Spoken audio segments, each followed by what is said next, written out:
yes, your design should look good, but primarily it's a means of communication. We have outreach, and then we have marketing.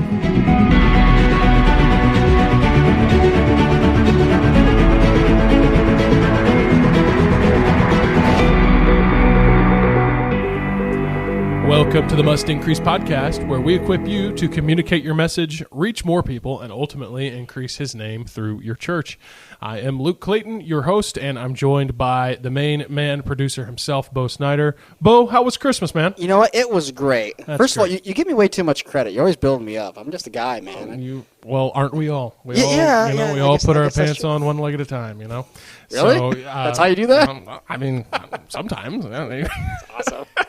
No, Well- Christmas was great, and the New Year is obviously pretty much here. It's, a couple days away. Have you made your goals for 2020 yet? I've started. Okay, I'm going to be straight up. I am not like, and really, this is kind of, we'll kind of maybe talk about more of this in the future episodes. But I take that back. We kind of already talked about the new year back in November. We started to give some kind of advice about the new year. I think that the new year is a great time to reset, and it's definitely a good time to reflect. Sure. But I used to be all about the New Year's resolutions thing, and it's just never stuck with me. And honestly, it can be more discouraging for me to set goals and resolutions and not keep them when I deem them as New Year's resolutions. Does that make Right. sense? Yeah, sure. Not that I don't have goals for my life and whatever. Yeah, of course. But I more try to revisit them like every few months and then kind of like make new goals then. But definitely I like to be more reflective. The nice thing about as you're coming into the new year is all the holiday time, so you get Right. time off and time to kind of kick back. And so, yeah, I've had definitely more time to think and consider, hey, here's what we want to, what I want to do personally and what we want to do as a business and so Sure. forth in the new year. So, Well, speaking of reflecting, it's yes. actually doing what we're doing That today is a what little this bit. episode's Yeah, all that's what it's all about. about. Yeah. So this month marks 1 year of the podcast. And so over the past year, we have had a lot of great content and a lot of good guests. Yes, we have. We probably have on average one guest a month on the podcast, I would say. When we first started, it was really a lot of guests. It We was, had almost yeah. all guys back when we first started, we were going to just release it monthly, and then we quickly changed it to weekly. Mm-hmm. I think we went monthly, and then 2 times a month, and then we're like, let's Yeah. just do it every week. Yeah, And then I think it's we were like, oh, hey, big announcement, we're going 2 times a month, and we did it for like 1 month. And we're like, Yeah. you know what, let's just do it every week. If we're gonna go ahead and just do it, anyways, and really, it was like we just like doing it. We do. We just enjoy it. So, but yeah, we're gonna look back at a few of our top guests that we've had on the podcast over the past year, and the first one is a good friend of mine, good friend of yours as well. It was an interview with the assistant pastor at Franklin Road Baptist Church, our home church, Mr. Joel Norris. And Joel, me and him, when I say we go way back, we really do. I know you do. I Yep. met Joel when I was 8 years old, and we have been best friends since then, really, honestly. So we talk with Joel here about outsourcing your creative needs at your church. And we talk about this a little bit in the full episode. We're only going to bring you a clip here, but just so you have some of that context, Franklin Road is a large church that outsources 100% of their creative needs. Coincidentally to us, but we are so thankful for our partnership there. But it's something that they decided to do, and this conversation is a little about that. So here's a sample, a little highlight from our conversation we had with Joel. But what are some more positives to outsourcing? In terms of like, I know I'm asking you the question, but this is something that maybe will get us into you giving more to this answer. I know for sure that it in most cases it helps churches with their budget. Like it's more affordable. Money probably speaks the loudest. Yeah. The truth is that any pastor or ministry leader that's really worth their salt are going to be concerned about the bottom line.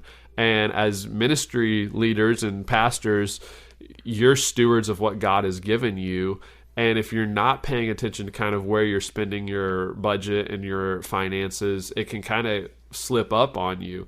And for us, I mean, step one in this thing was really downsizing what we can print here locally. If you're not outsourcing what you print, whether you're outsourcing your creative content or not, it's just, in today's digital world, it is too easy to outsource what you can print on site for really half the price. When I hand people some of our tracks that Must Increase is designed, they look at them, they're like, oh, these are sharp. Well, we order those. I think our last order was 20,000. We order those and they're a nice glossy track, and people look at them and like, to print that locally, like in your hometown, or even to print it locally on site, you're probably going to be 3-4 times the cost of if you send it through a different resource thing. Obviously, you might not get it the next day, but you can send it out, and so people are amazed the price difference of stuff when you simply just plan ahead and outsource. And so I think money's one of the biggest positives. I think also, if you're looking at kind of from the financial savings, and it's not just what you save on printing, it's what you really save on just the whole element of staffing. Most churches are not going to be able to afford the salary of a full-time graphic designer, even a generous love offering to maybe someone who steps in and helps them. That's going to expend some churches pretty easily. And when we step back and look at it, what we pay Luke to not have to provide him for a salary. We don't cover his insurance. Obviously, by paying him, we cover those things. But we don't have to cover a lot of those little odd ends that come with just having a body on site. We don't have to give him a desk. We don't have to give him a laptop. We don't have to give him all, just little things. So, I mean, we're even saving money on sticky notes, with not having someone around. And so those are like some of the intangibles that you don't always think about, but it is, at the end of the day, it's a savings. And so that would be the first positive that kind of stands out in my mind, is that it's a financial savings. And then I think really another positive is it gives you the opportunity to have quality content from someone that's kind of a professional in the field. A lot of times we assume that if someone knows how to turn on a computer or run Photoshop or whatever, that automatically equals that they are this awesome graphic designer. And the truth is that's just not true. There are things that are visually appealing to everybody, and most graphic designers are going to understand that.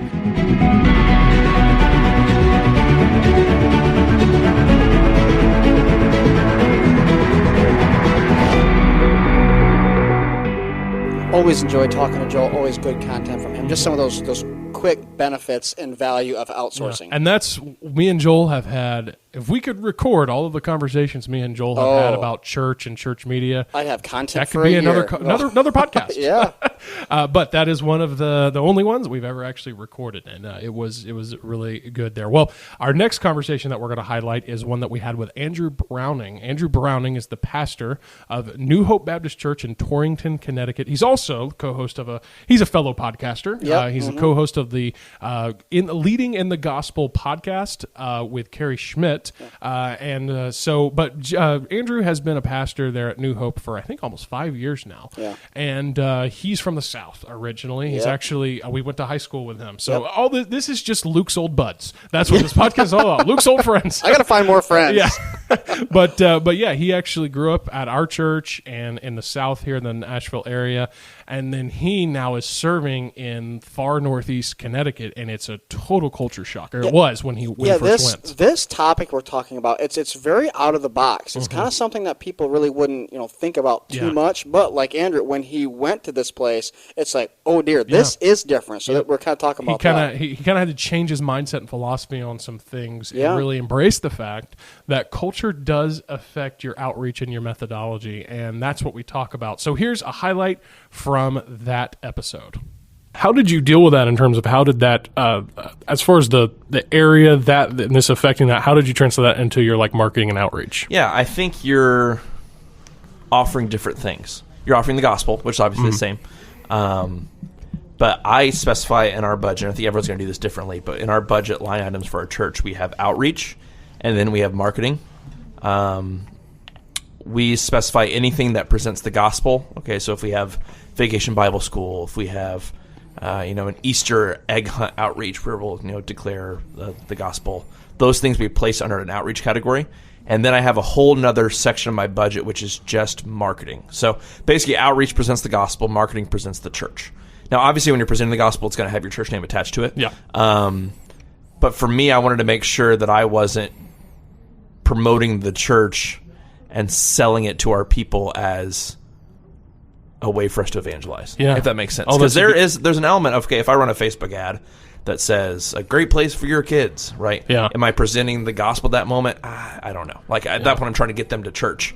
So we specify that, and of course, every church can do that differently. But as far as the small church to a large church culture shock in marketing, you're offering two different things. Mm-hmm. When I went in, our website, our social media feeds, everything we presented ourselves to be online, if I'm honest, was inaccurate. Yeah. Because I basically just carbon copied other people's websites, Yeah. right? And you look in our website, think this church is awesome, Yeah. right? This church has everything. This church has great kids ministry, and this church probably runs a few hundred people just by looking at it. And then you show up at our church, and we're in like the upstairs classroom of this random insurance office, and it's worse than them not hearing about you is them hearing about you and it not being accurate. Yeah. So marketing yourself accurately, I think, is important in a small church, but also understanding that you have something unique to market versus a larger ministry. Yeah. Okay, so for example, we talked about Facebook ads. I'll do Facebook ads, and for our church, I'll present the positive of a smaller ministry. Like, we'll use a Facebook ad of a picture of people or of church members, and we'll use the caption, "A church for your family and a church that becomes your family." Right. So you're offering and you're marketing what you can bring to their family dynamic. Okay. So some churches can do awesome kids ministries, and boys and girls will love this, or powerful worship and some great video of the choir or something. Yeah. We don't have a choir, right? So what I can present is smiling faces, and what we always tell people is, we'll love you and we'll learn your name, right? It's kind of how we present ourselves. So learning to view your church size not as necessarily a weakness, but actually a strength for you to market on, because there are people that are looking for that kind of ministry, and an opportunity to really get to know each other. So initially I came in, and I think that culture shock I just blasted right through and ignored, and just tried to market our church as I don't want to say grown-up ministry, but a full-size, end of the road, 50, as a 60 larger ministry. church. Yeah, a larger church, when that wasn't us. So being accurate in that, I think, is important, but also realizing that you have some positive things you can market to.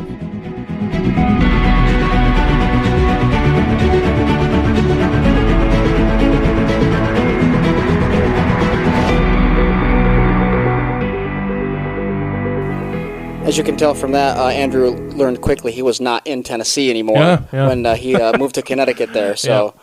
But yeah, so once again, awesome conversation there with Andrew. And by the way, if you're wanting to catch the full episodes of any of these, we'll have links to those in the show notes.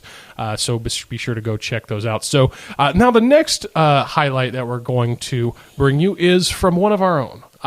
Matt Lecron has been with us now for over 6 months, serving here on the team at Must Increase, and he's an excellent designer. But he's really beyond a designer. He's got a very good creative and an excellent marketing mind. Matt likes to think. Yes. He does think. He's a thinker. He is, for sure. To think. I can pretty much guarantee you, if we decide to all go out to lunch together or something, Matt's going to get us into this nice, deep, like theological conversation. Almost every single time. Yep. In fact, the other day he said something. We were out eating, and he said something like, "Okay, I got a question for you." And I was like, "Oh, here it is." And I was like, "We're going to be here for another 30 minutes." Which was great. It was good. But I really do appreciate Matt for a lot of reasons. But he is a thinker, and he also has that same thought process that goes into design. He believes, and we do too, but he strongly believes that good design is okay, but it's not enough. Good design in and of itself, a design that looks good and is beautiful and has just good design principles, that's good, but it's not enough. And that's what we talk about in the episode. So let's get to the highlight from our conversation with Matt Lecron. So, Matt, you mentioned this, and here's another thing that I like that your history there working at Lancaster Baptist Church is it gave you a perspective on ministry and on church design that I'm sure you were familiar with. But same with me, Bo. See, that's what I like about our team here is all of us have worked in church ministry and church media at one point, and it's very different. There's a unique element to it from just regular design in the secular world, if you will. And so you mentioned some things about your philosophy and that you think about design that changes. So I want to dive into that a little bit and talk about your philosophy of branding and design. And before we get there, I can already tell you this: if you've been paying attention to our materials, our website, images that we've started to put on social media, you're noticing that there's already been a little bit of shift in our design look and feel. And what I mean by shift is an improvement. You have already kind of rebranded Must Increase. You've reworked our logo and kind of our overall look and feel. We've got new business cards and promo materials and everything. But with all that in mind, what for you, when it comes to graphic design, what is your philosophy in terms of what does it play? What role does it play in terms of a church or an organization in general? Answer your question. So at Lancaster Baptist Church, it's a big ministry. There's a college and a school and a lot of church events. And so you do a lot of work. And that just, you do so much, it makes you kind of question, well, why am I doing this? So for the first year, I kind of just did what probably most beginner designers do. I just focused on making sure that it looked decent, looked good. Yep. Been there. Yeah. And, like most churches, you have the same events every year. Yep. And so you get into this rut of like, well, okay, we did open house last year and we did this cool color scheme. So I guess we do another cool color scheme and another picture from Unsplash. And it's getting really redundant. And so, just kind of researching, listening to podcasts, reading some books, and really talking to my team there, kind of created my philosophy there at Lancaster about design. It's that, yes, your design should look good, but primarily it's a means of communication. And just like we all would want to better how we speak and how we articulate, especially those who public speak, I wanted to better the purpose and why I do what I do with design. And so to me, I think maybe we'll get more into this, but design is more about what it communicates, and less about how it looks. Yeah. Now, how it looks is important, Yeah. but primarily what it communicates. Your visuals and your words should correlate to the same message. Yeah, and the more that I've been in the media space, the more I realize what you're saying is important, because I think we've said this on the podcast before, to look good is the standard. We live in a society now where you don't see bad design, really. I mean, you do see it, mostly from churches. But looking good and just having nice design is kind of what's expected. And so that is not necessarily enough to compel. And so I like how you bring that up, because in the next episode, we're going to talk a little bit more about messaging and what true branding is. And so from a visual perspective, though, we know things got to look sharp. And that's what probably one of the biggest things that we try to get people to understand and try to teach church leaders is that your church media has to look good. It has to look good, or you are going to fall short of just the standard that culture has set. So with the idea in mind that you have to have something that looks good. It's the cultural standard, if you will. Let's dive into, though, a little bit of kind of even then your philosophy on design as far as how to make something look good, because what looks good is really subjective to opinions and whatever. So I think one of the best ways for us to do that is let's look at one of the designs that you've made recently. This is, if you're watching on YouTube, you'll be able to see this. We'll have this overlaid. So this is your design for Take Flight, which is the kids film that we made recently, and also it also was used as a VBS theme for our church. And so let's kind of dive into your reasoning behind making this design look the way it is. Looking good to me is like the base level. And if anyone is in ministry, they know that the message that we have to convey is more important than any product or service that any company can sell out in the world. So we don't want to just look good and say, check, we're done. We want to go above that. And so this example we're looking at here, Take Flight, like you said, it was a Vacation Bible School theme we did recently. So the first thing I did, and I do with any design, is you got to think about who you're reaching. And a lot of times we think, well, we're a church, we're reaching everyone, so that's our target audience.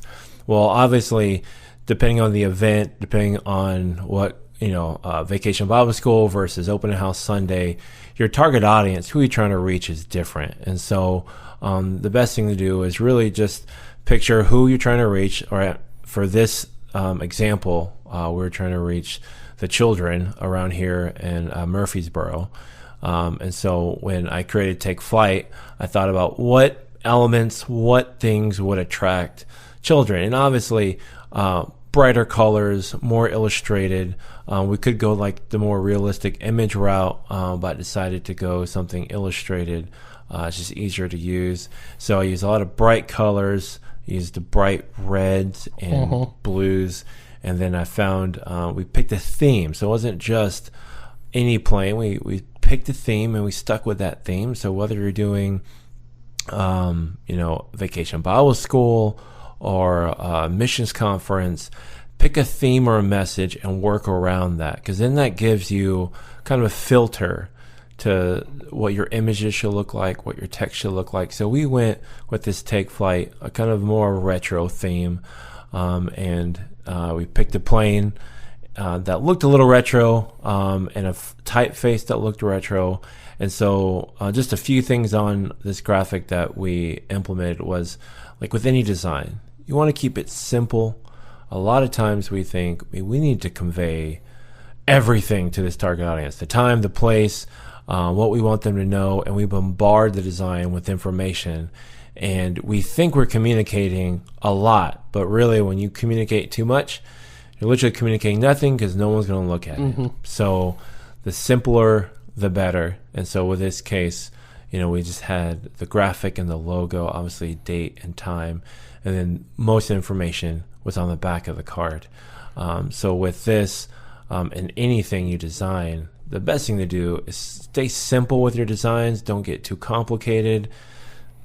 One quote was said by designers, like, when you know you've reached the completion of your design, it's when you know you can't take anything away, not what you can add to it.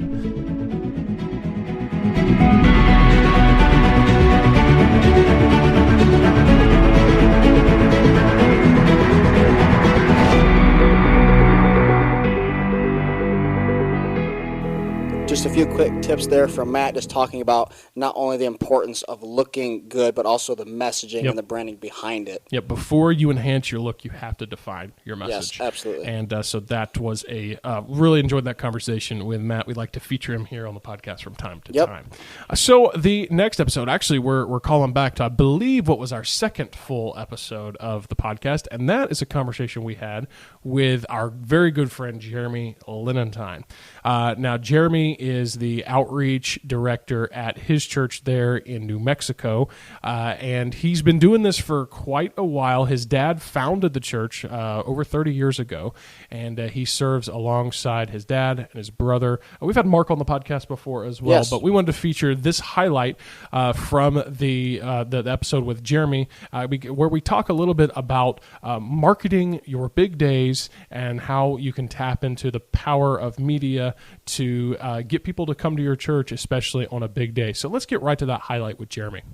Yeah, so I think that we do this weird thing where all of a sudden when we start talking about church stuff, then like principles or business principles or marketing principles somehow don't apply.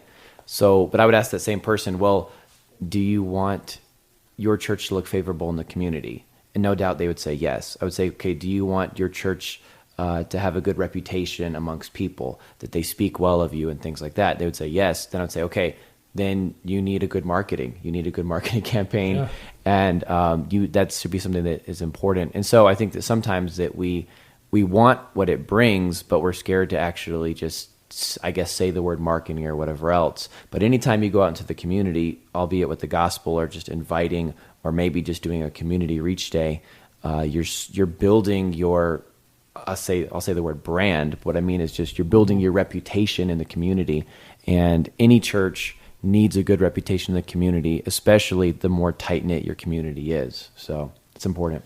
I want to talk about the media aspect of it. What are some things you do using media, things such as, obviously, I don't want to give it all away. I want to give you some time to answer, but without saying everything that you use. But, things like outreach materials, whether it be printed or banners or video or anything like that. How do you guys use that to market and reach your community?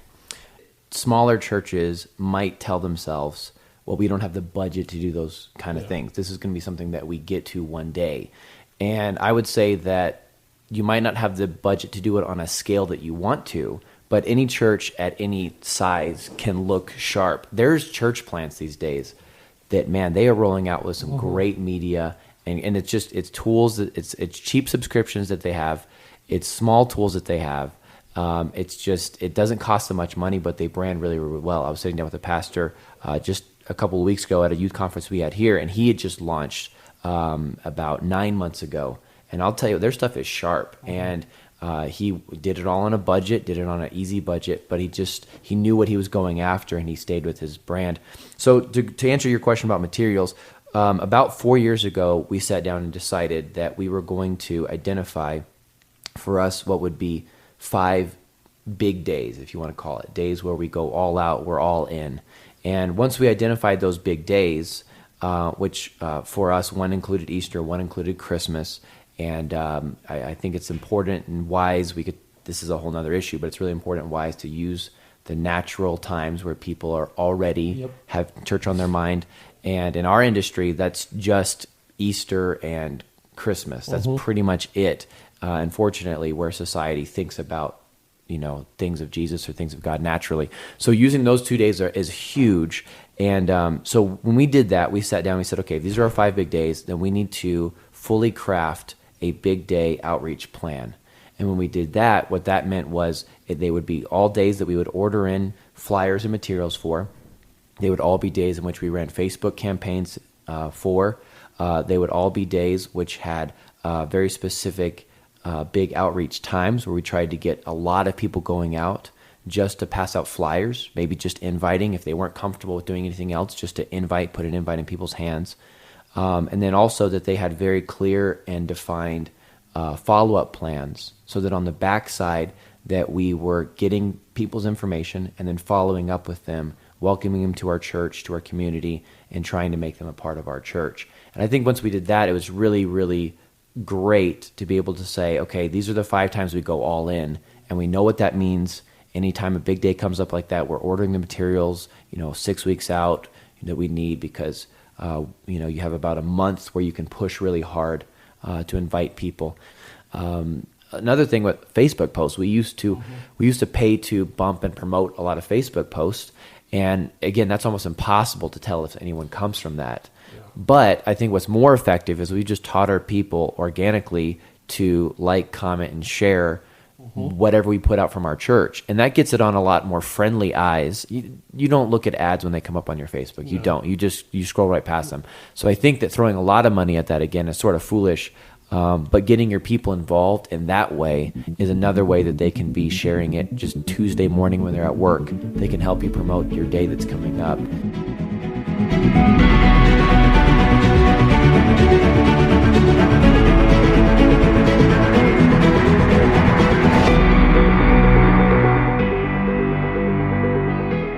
These were a few highlights. If you once again check the show notes for the links to the full episodes that these highlights were pulled from. But thanks again for joining us on the Must Increase podcast. Whether you're new or whether you've been with us all year since the beginning, whatever it's been, we're so glad you're out there listening and watching. Shout out to the associate producer Jonas Clayton for his help, the main man himself, producer Bo Snyder, for being behind the mic here with me. For all of us here at Must Increase, we want to wish you a happy new year, and join us next time on the Must Increase podcast, where we equip you to communicate your message, reach more people, and ultimately increase his name through your church.